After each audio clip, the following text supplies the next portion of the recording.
Hey, everybody, this is Bryan Juell of Seaside Realty, your real estate expert in Camarillo with this local real estate market update for May of 2020.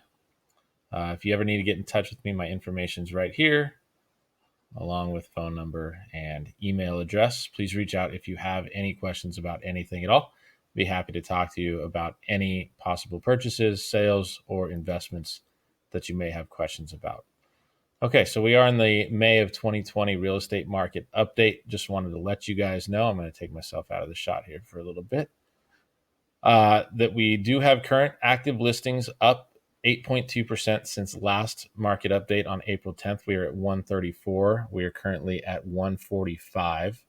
The sold listings are a little bit of a concern. We have sold listings since April 1st of 2020, or during the month of April, I should say. We have 62. Okay, that's down 29.5% from March's total of 88. And it was in the middle of March that we had the stay-at-home orders begin to come out. And so those numbers are a bit concerning with regard to the market, because we should see an uptrend as we go into the summer, and we're currently seeing a downturn of sales. So the one-word market update that I'm using for this month is persevering.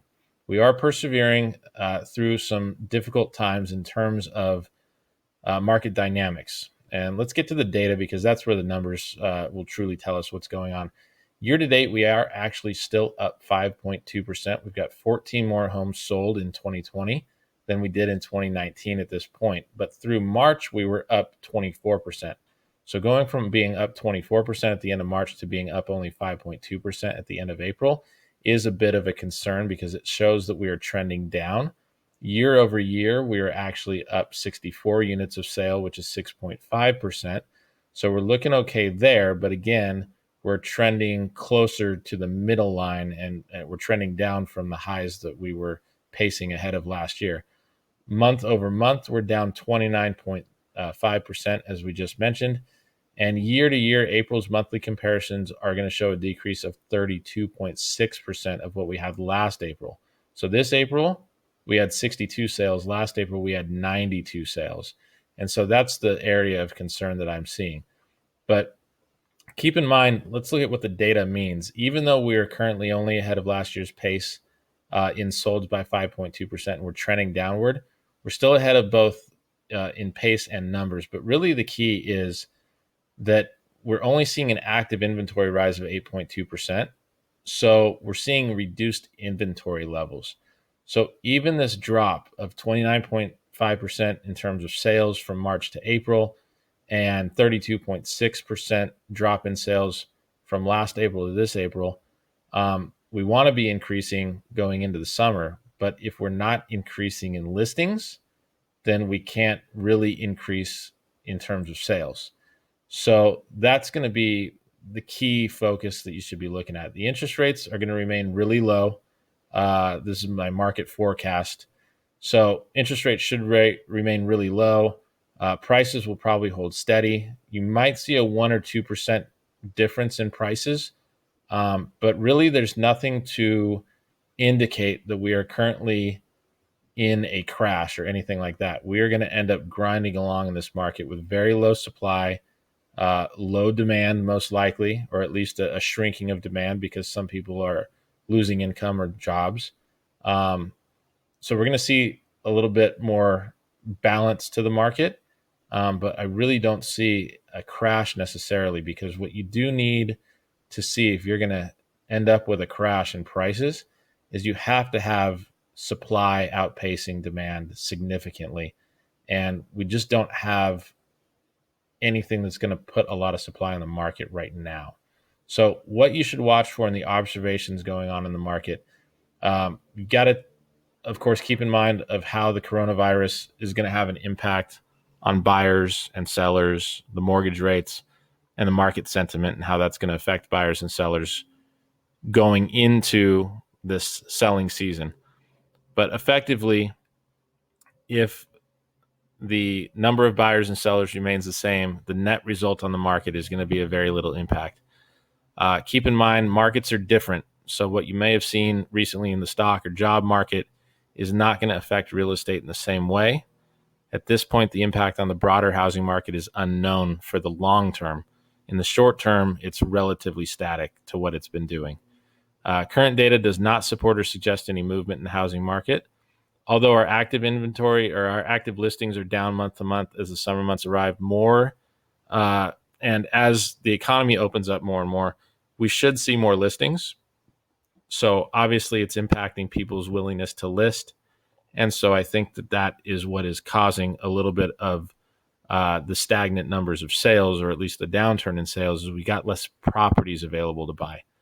And with uncertainty, people are going to be not as apt to list their properties. So that also may be impacting things.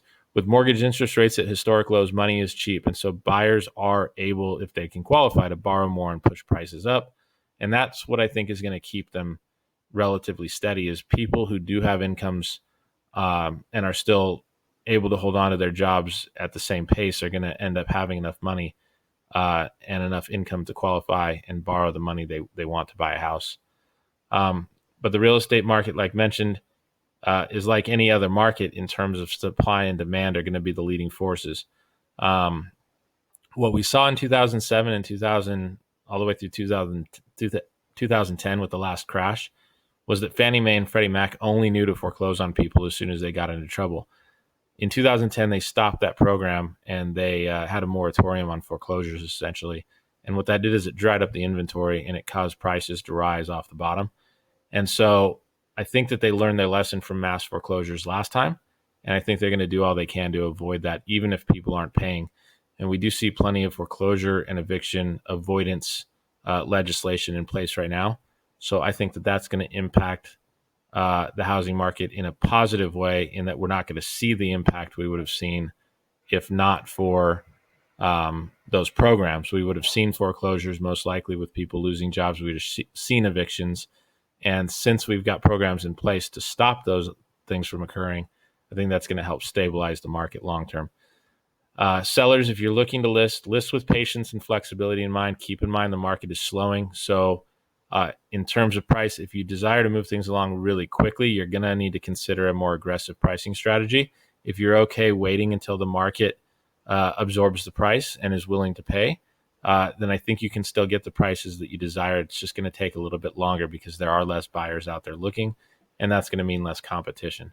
Buyers, while it appears a crash is on the horizon just based on data and outside factors, the data that we really look at for the real estate market does not support a crash. Okay, there are less buyers and less competition for you, but there's less listings as well. So that market advantage is not significantly in your favor as a buyer.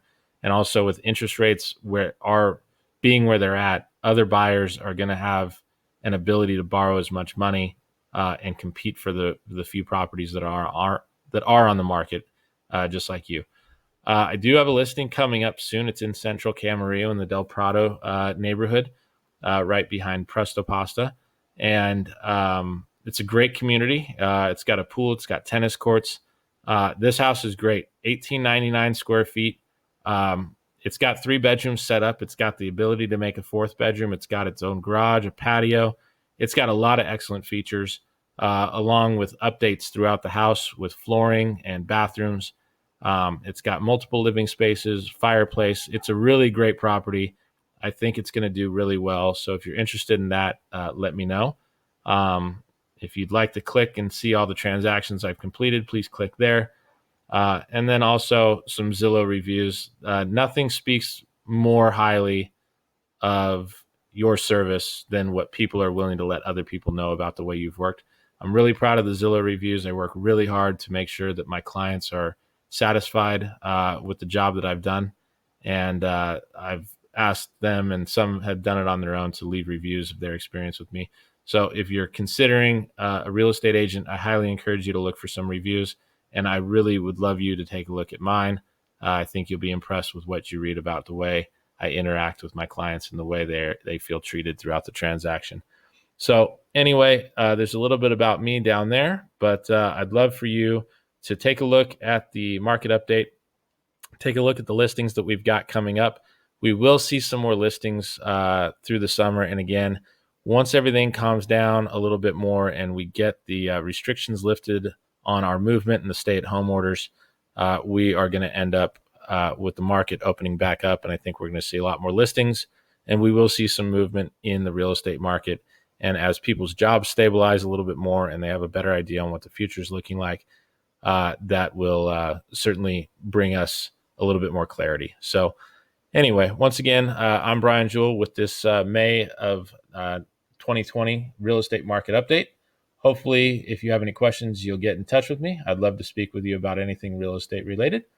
And I hope you have a safe rest of May and a great start to your summer.